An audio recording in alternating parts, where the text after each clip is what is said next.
আজকের আলোচনার বিষয় ভাইরাল মুদাব্বির বা ভাইরাল রাকি। আসলে এই জগতে যারা ভাইরাল আছে বা যাদেরকে মানুষ যাদেরকে চিনে তাদের থেকে চিকিৎসা নিলে কি উপকার হবে, আর আমার আশেপাশে যারা আছে তাদের থেকে চিকিৎসা নিলে কি উপকার হবে। প্রিয় ভাইয়েরা, প্রিয় বোনেরা, যারা ভিডিওটা দেখতেছেন গভীর মনোযোগ দিয়ে আমার কয়েকটি কথা খেয়াল করবেন।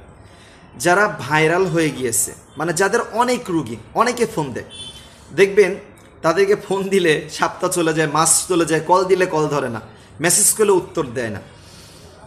তো এই ব্যক্তির যদি এমন অবস্থা হয়, আপনার তার থেকে চিকিৎসা নেওয়ার পরে যে সাথে সাথে সুস্থ হবেন, এর কি গ্যারান্টি আছে? বাংলাদেশে এরকম নাম করা যারা বড় বড় মুদাব্বির আছেন তাদের রুগী আমরা দেখতেছি, আমার সাথী ভাইরা দেখতেছে, ছাত্ররা দেখতেছে, একাধিক এরকম কাহিনী আমি আপনাকে দিতে পারবো। বিশ্বাস না হলে যেই নাম্বারটা ডিসক্রিপশনে দেওয়া আছে, আমার ঠিকানা দেওয়া আছে, ঠিকানায় চলে আসেন, অথবা এই নাম্বারে ফোন দিয়ে আপনি বলেন, কথা বলেন, আপনাকে সেই রুগীর সঙ্গে কথা বলে দিতে পারবো যে অমুক ভাইরাল মুদাব্বিরের রুগী সে।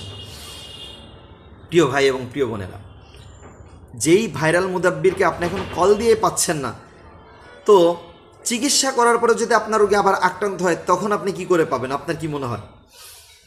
এখন চিকিৎসা করার সময় আপনি তাকে টাকা পয়সা দিবেন, তো এখনই কল দিয়ে যদি না পাওয়া যায়, চিকিৎসা নেওয়ার পরে টাকা পয়সা সব নিয়েছে, এখন চেক দেওয়ার সময় এখন ফোন দিয়ে কেমনে পাবেন? এই জন্য প্রিয় ভাই এবং প্রিয় বোনেরা, ভাইরাল মুদাব্বিরের কাছে চিকিৎসা নিলে যেরকম উপকারিতা রয়েছে, আপনি বলতে পারেন একটা আত্মবিশ্বাস, হ্যাঁ আমি অমুক হুজুরের কাছে চিকিৎসা নিয়েছি, হ্যাঁ আমি ওই আবদুল্লাহ হুজুরের কাছ থেকে চিকিৎসা নিয়েছি। আচ্ছা, আপনার টার্মিনাল মুস্তার ইমাম সাহেব, আল্লাহ, কথা বুঝেন নাই? যদি সুস্থ হয়ে যায় তাহলে তো আলহামদুলিল্লাহ, সুস্থ না হইলে ফোন দিবেন, দেখবেন খুঁজে পাচ্ছেন না আমাকে আর। কারণ আমার ওই যে আরও রুগী আছে তাদের সাথে কথা বলতেছি, তাদের চিকিৎসা করতেছি, এটা নিয়ে আমি ব্যস্ত। আসলেই যারা ভাইরাল তাদের অনেক ফোন আসে, অনেক কল আসে, তারাও কিছু করার নেই, তারা ব্যস্ত থাকে, কয়জনকে সময় দিবে তারা? এই জন্য প্রিয় ভাই এবং বোনেরা, আপনাদের জন্য আমার কথা থাকবে হলো যে এই যে ভাইরাল মুদাব্বির, মানে ভাইরালদের কাছে না ঘুরে আপনার আশেপাশে একজন কোরআনী চিকিৎসক আছে, আপনি তার কাছে গিয়ে আপনার রুগীর চিকিৎসা করান। রুগীটাকে কষ্ট দিয়েন না। আপনি আমার সিরিয়াল 1 সপ্তাহ পর পাবেন, 10 দিন পর পাবেন, 1 মাস পরে পাবেন, নাও পাইতে পারেন। হ্যাঁ, দেখা যাবে যে মেসেজটা অনেক নিচে চলে গেছে, দেখাই হয়নি। তো এই জন্য আপনার আশেপাশে যারা কোরআনী চিকিৎসক আছে, সঠিক মুদাব্বির আছে, তাদের থেকে চিকিৎসা নেন। সুস্থতা দান করার মালিক তো আল্লাহ। আল্লাহ কার মাধ্যমে কার সুস্থ দান করবেন এটা তো আল্লাহ তাআলা ভালো জানেন, এটা কেউ জানেন, এটা আল্লাহ তাআলা ভালো জানেন। সুস্থ কার মাধ্যমে হবে এটা আল্লাহ তাআলা ভালো জানেন। এই জন্য আশেপাশে যারা রাকি বা মুদাব্বির আছেন তাদের থেকে ইনশাল্লাহ চিকিৎসা নেন। তাহলে কি হবে? আপনি সময় মতো তারা কাছে পাবেন, সময় মতো তারা ফোন দিলে আপনার ফোনটা রিসিভ করবে, আপনার রুগীটা আবার চেক করার প্রয়োজন হলে, দেখার প্রয়োজন হলে দেখবে। কারণ অনেক সময় এমন হয় ভাই, যারাই বলে যে একবার দেখলে সুস্থ হবে, তারাও একটা রুগীকে 2-3 বার দেখতে হয়।